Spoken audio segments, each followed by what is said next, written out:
So first of all, let me thank Phil for the invitation. I really enjoyed the symposium. This symposium really covers the full spectrum from whole cell to molecule. That's where we are at now. I think Susan laid the foundation for talking about pKa. pKa is basically is a ubiquitous kinase that presents in almost every cell. That's basically adds phosphatase to proteins or to other molecules. So I'm going to talk about another modification, another post-translational modification. It's called methylation. So let's see how this works. Okay. And the post-translational modification, I don't have to emphasize to this audience. It's very important. There are different post-translational modification that includes like phosphorylation. That's what Susan talked about. The tyrosine phosphorylation, serine phosphorylation, threonine phosphorylation, etc. I'm going to focus on this methylation. Methylation, particularly on the lysine methylation. Methylation also can be added to the arginine. Normally, those modifications are recognized by different protein domains. For example, like SS2 domain recognize the phosphorylated tyrosine, and other domains like chromo domain recognize methylated lysine. PHD domains also recognize different methylated lysine sequences. So today I'm going to focus on this interaction, the chromo domain, how the chromo domain recognize methylated lysine. And the post-translational modification, particularly for the methylated lysine, that regulates the full protein functions. Here I just give you a few examples. For example, the histone methylation is critical for transcriptional regulation. Like there are different marks, histone marks. The activation mark includes like H3K4, monomethylation or trimethylation. They occur in the promoter and enhancers to activate gene expression. And there are also other marks like repressive marks, H3K9 trimethylation. They basically turn off the gene expression. Those are the histone modifications. Those modifications occurs as the N-terminals of the histone peptides. And there are additional methylations on non-histone proteins. For example, this P53 is methylated, which is oncogene repressor. This is it's a lysine 372 has a methyl group added. Then it can stabilize the P53 protein in nucleus. The other methylation can repress P53 regulation on its targets. So this will just show you how important methylation is. But on the other hand, the methylation is kind of understudied compared to other post-translational modification because there is no effective enrichment method to pull down the methylated peptides, then detect them using mass spec. Then how do we address this issue? Right? Then we come to solve this problem from a protein-protein recognition point of view. As I mentioned to you, the proteins, the post-translation modifications are not recognized by different protein modules. And for this case, we focus on one of the modules, the chromo domains. This is a small modular domain that's only like about 60 residue long. They can recognize the methylated peptides, either monomethylated, dimethylated, or trimethylated. Okay. Depends on the neighbor sequences, the specificity varies. There are about 30 chromo domains in the entire human proteome, so there are not so many chromo domains. Basically, you can study probably all of them. And this is our approach. We try to identify, basically take a proteomic approach to identify all the possible methylated lysine in the human proteome. But there are so many lysine residues, all the peptides that contain lysine residues in the human proteome. If we just search the UniPro database, you are able to find almost 600,000 candidate peptides. All those lysine can be methylated. But we obviously need to reduce this number to a manageable number so we can study using computational modeling and also peptide microarray. So we took a couple of filters to try to reduce this number to a manageable number. The first filter we use is conservation because if this lysine is methylated or mediates protein-protein recognition, that means it's probably functionally constrained during evolution. Then we can reduce this number to like 40,000.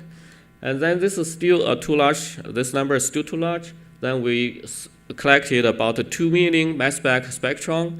Then just because those mass spec experiments are not designed to detect methylysine, so the data is very noisy. But nevertheless, if we see some signal about methylation, then we keep them.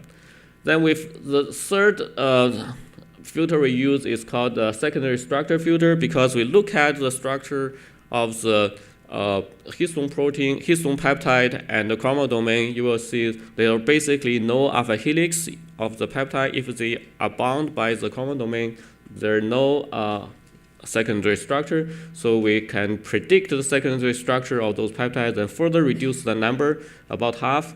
Then we also require those peptides should be exposed for interaction. If they bury inside the protein, then they cannot mediate protein interaction. Then we can further reduce this. Then another filter we use is called the subcellular location, because the chromodomain proteins, they are localized to nucleus. Then those interacting partners should also be localized to nucleus. Then we can use the annotation in the UniPro, then reduce that number further down.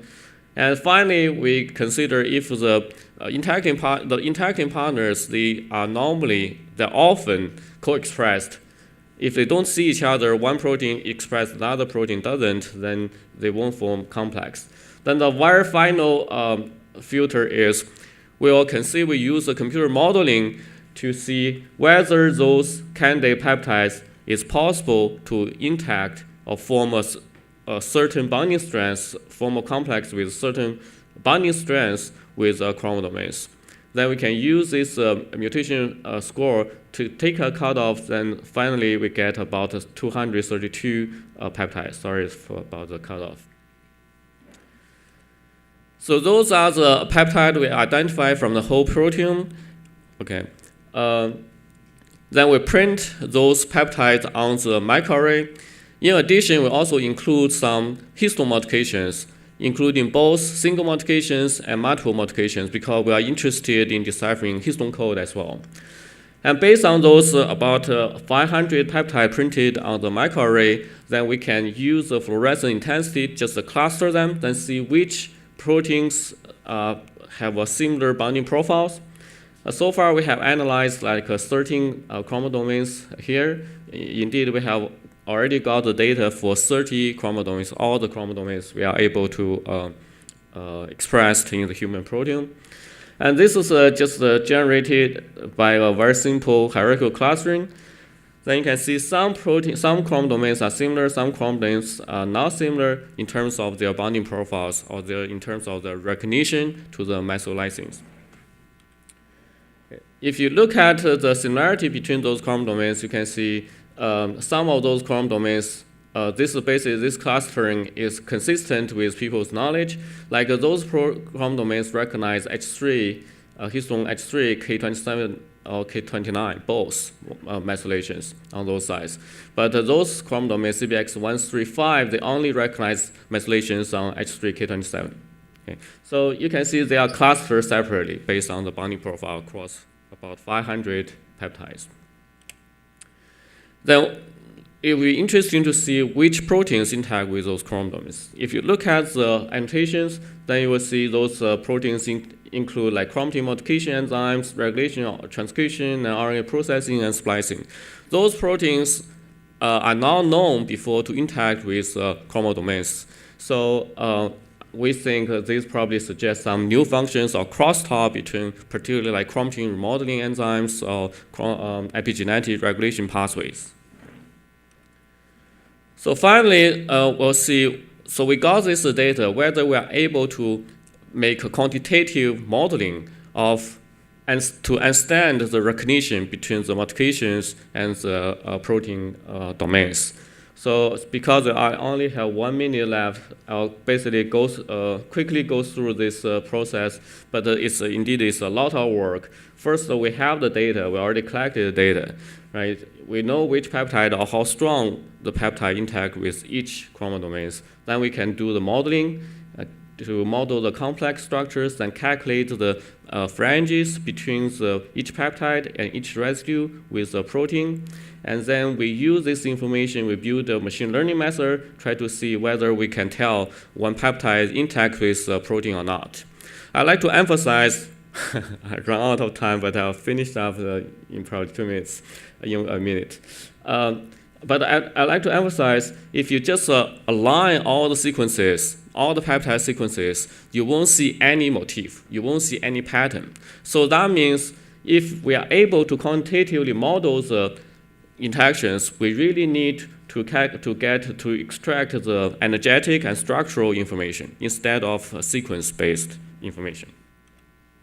So this will just show you how well our model works. This is a cross-validation, and you can just look at those numbers. This is the test number for so-called area under curve of ROC. ROC means receiver operating characteristic curve that represents how well the model works. The higher the number, the better. So we can get about 0.8, which is quite comparable with the state-of-art method on the other domains, but the other domains got much more data than what we got.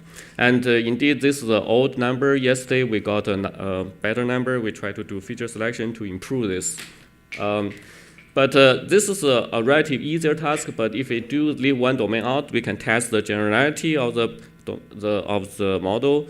Basically, if you leave out this is CBX1 and train the data on other models, then you can see whether you are able to correctly predict the binding specificity. Then those are the performance we got. On average, we got a 0.75. It's not perfect, but I think we capture the energetic and the structural patterns to recognize the methylated lysines.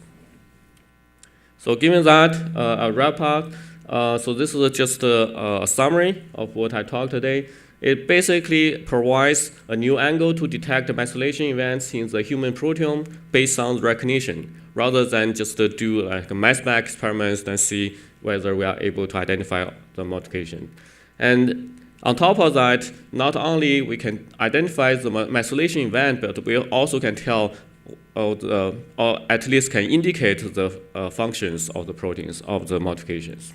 And quantum domains have distinct binding preference, and we show that, and this provides a rich data for building quantitative models to resolve so-called Histone code hypothesis. Thanks.